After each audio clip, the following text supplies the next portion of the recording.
الحمد لله رب العالمين وبه نستعين على أمور الدنيا والدين والصلاة والسلام على أشرف الأنبياء والمرسلين نبينا محمد صلى الله عليه وسلم وعلى آله وأصحابه والتابعين ومن تبعهم بإحسان إلى يوم الدين.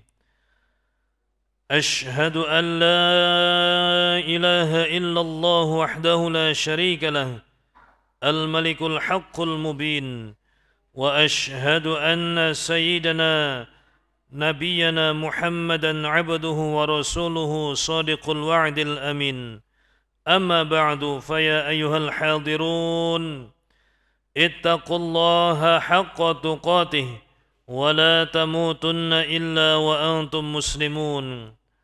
فقال الله تعالى في القرآن الكريم: أعوذ بالله من الشيطان الرجيم، يا أيها الذين آمنوا اتقوا الله ولتنظر نفس ما قدمت لغد واتقوا الله إن الله خبير بما تعملون.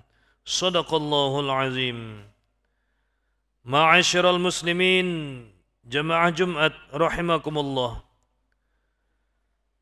Sebelum mengawali pemaparan materi khutbah ini, khatib mengajak kepada seluruh jamaah Jumat untuk senantiasa meningkatkan, menguatkan dan mengimplementasikan ketakwaan kepada Allah Subhanahu wa taala dalam setiap detik di kehidupan ini.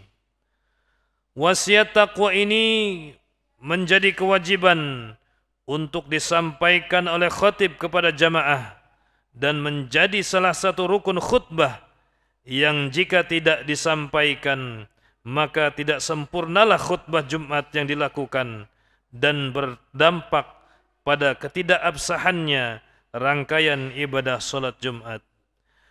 Ma'asyiral muslimin jamaah Jumat rahimakumullah.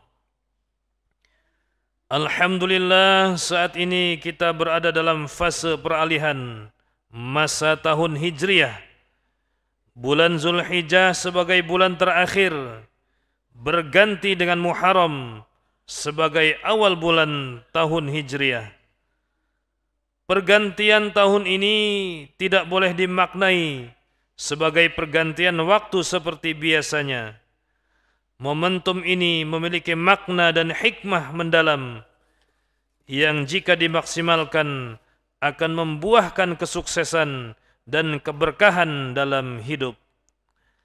Bergantinya tahun ini harus dijadikan sebagai waktu untuk melakukan muhasabah, evaluasi, introspeksi terhadap perjalanan hidup selama ini agar ke depan lebih baik lagi.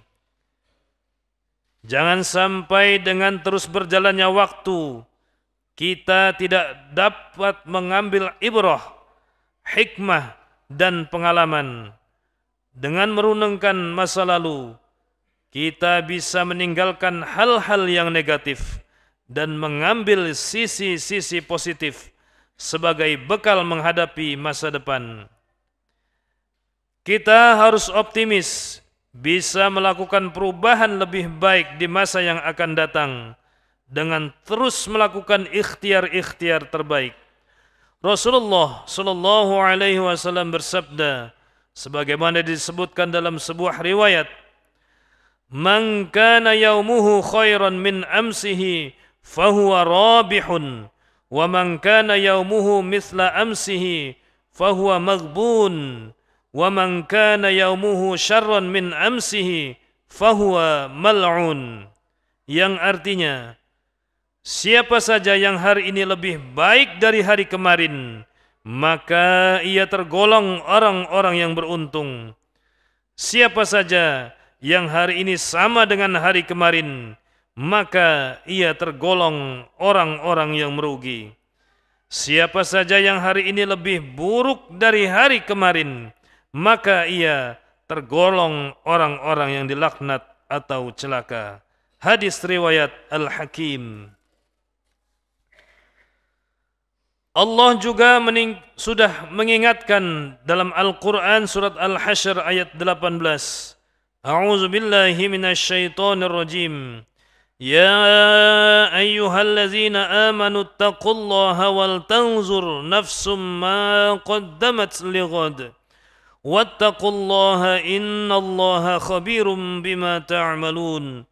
Shadaqallahul azim, yang artinya, wahai orang-orang yang beriman, bertakwalah kepada Allah dan hendaklah setiap orang memperhatikan apa yang telah diperbuatnya untuk hari esok atau akhirat.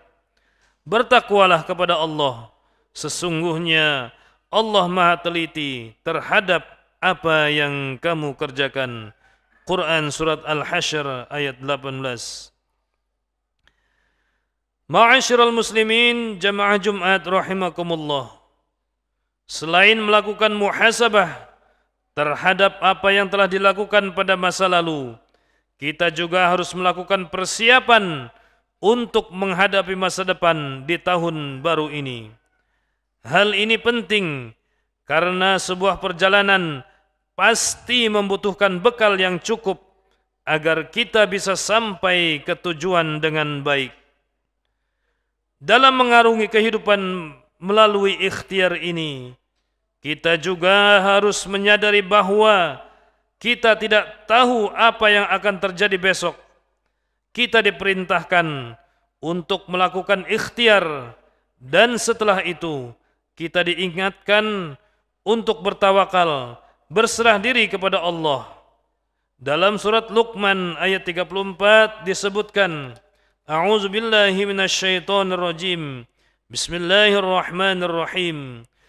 Innallaha 'indahu 'ilmus sa'ah wa yunazzilul ghaits wa ya'lamu ma fil arham wa ma tadri nafsum madza taksibu ghadan wa ma tadri nafsum bi ayyin ardin tamut.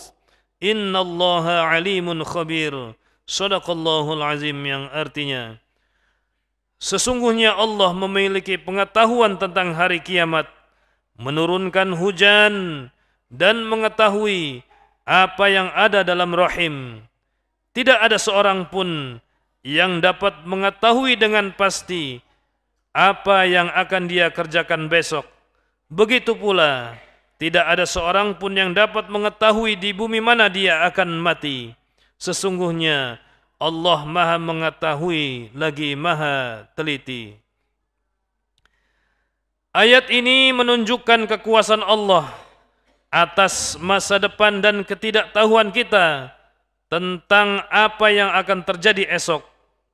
Dalam satu ayat ini, Allah menunjukkan 5 kekuasaannya sekaligus tentang masa depan. Pertama, Allah lah yang tahu kapan kiamat akan terjadi. Tidak ada satupun manusia yang tahu kapan kiamat datang. Yang kedua, Allah lah yang mengetahui kapan hujan akan turun untuk menghidupkan bumi ini dan memberi rizki kepada manusia untuk bekal kehidupan di dunia. Yang ketiga, Allah lah yang tahu apa yang ada dalam kandungan seorang ibu. Walaupun saat ini sudah ditemukan alat-alat canggih untuk melihat kondisi bayi dalam rahim seorang ibu, seperti USG dan lainnya, namun pada hakikatnya semua masih dalam fase prediksi. Yang keempat, Allah lah yang tahu nasib kita di masa yang akan datang. Kita hanya berusaha dengan cara yang terbaik, namun Allah lah yang akan menentukan hasilnya. Dan yang kelima, Allah lah yang tahu kapan seseorang akan mati. Tidak ada manusia yang bisa merencanakan umurnya, meninggal dunia di mana, dan di mana dia akan dikuburkan. Namun kematian merupakan keniscayaan yang akan dihadapi oleh semua makhluk yang bernyawa. Dalam Quran surat Al-A'raf ayat 34 yang berbunyi, A'udzu billahi minasyaitonir rajim. Wa likulli ummatin ajal فإذا جاء أجلهم لا يستأخرون ساعة ولا يستقدمون. Yang artinya setiap umat mempunyai ajal atau batas waktu. Jika ajalnya tiba, mereka tidak dapat meminta penundaan sesaat pun dan tidak dapat mula meminta percepatan. Quran Surat Al-A'raf ayat 34. Ma'asyiral muslimin, jamaah Jumat rahimakumullah. Untuk mengakhiri khutbah Jumat muhasabah ini, mari kita renungi pesan Rasulullah sallallahu alaihi wasallam dalam sebuah hadis yang diriwayatkan Imam Hakim. Igtanim khamsan qabla khamsin, syababaka qabla haramika, wa sihhataka qabla saqamika, wa ghina'aka qabla faqrika, wa faraghuka qabla syughlika, wa hayataka qabla mautika. Yang artinya, gunakanlah 5 perkara sebelum datang 5 perkara. Masa mudamu sebelum masa tuamu, sehatmu sebelum sakitmu, kekayaanmu sebelum miskinmu, waktu luangmu sebelum kesibukanmu, dan kehidupanmu sebelum kematianmu. Barakallahu li wa lakum fil Qur'anil azim, wa nafa'ani wa iyyakum bima fihi minal ayati wa zikril hakim. وتقبل الله مني ومنكم تلاوته إنه هو السميع العليم.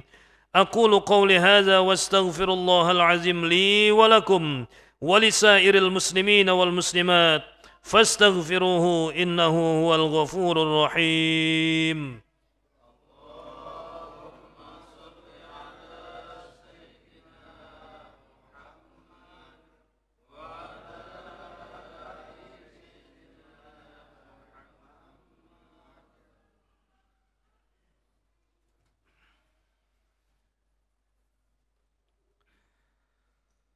الحمد لله الذي أمرنا بالاتحاد والاعتصام بحبل الله المتين. أشهد أن لا إله إلا الله وحده لا شريك له إياه نعبد وإياه نستعين. وأشهد أن محمدا عبده ورسوله المبعوث رحمة للعالمين. اللهم صل على سيدنا محمد وعلى آله وأصحابه أجمعين. اتقوا الله ما استطعتم وسارعوا إلى مغفرة رب العالمين. أعوذ بالله من الشيطان الرجيم. إن الله وملائكته يصلون على النبي يا أيها الذين آمنوا صلوا عليه وسلموا تسليما. وصلى الله على سيدنا ومولانا محمد وعلى آله وصحبه وسلم. آمين يا رب العالمين. اللهم اغفر للمؤمنين والمؤمنات والمسلمين والمسلمات الأحياء منهم والأموات إنك سميع قريب مجيب الدعوات ويا قاضي الحاجات برحمتك يا أرحم الراحمين.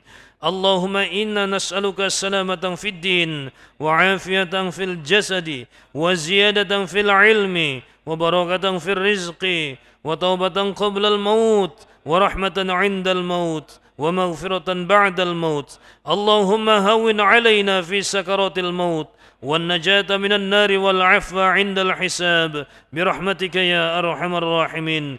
ربنا آتنا في الدنيا حسنة وفي الآخرة حسنة وقنا عذاب النار. عباد الله، إن الله يأمر بالعدل والإحسان وإيتاء ذي القربى وينهى عن الفحشاء والمنكر والبغي يعظكم لعلكم تذكرون. فاذكروا الله العظيم يذكركم ودعوه يستجب لكم ولذكر الله أكبر. أقيم الصلاة.